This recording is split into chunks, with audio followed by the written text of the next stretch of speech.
As besan barfi is an all-time favorite, so let's dress this up this Diwali with this chocolate besan barfi cake. We will start by adding our ghee to the pan, followed by besan and some suji for the texture. The secret to the best besan barfi is really being patient and roasting this for 15 to 20 minutes on medium to low flame. Fold in some saffron, cardamom, chopped nuts, and this will give a very nice texture to the barfi. Add in the sugar and slowly you will see that everything will start coming together and our base is ready. Add this to a greased cake mold and let this chill at room temperature at least for an hour or so. For our chocolate chip ganache, add in chocolate chips, cream and butter to a pot. Let this melt until velvety and rich and little thick. Take it out in a bowl and let it cool down till room temperature.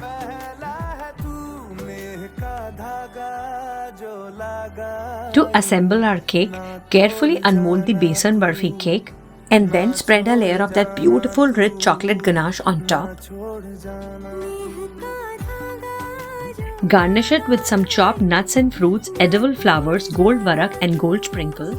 This turns out to be so colorful and one of my favorite fusion mithais.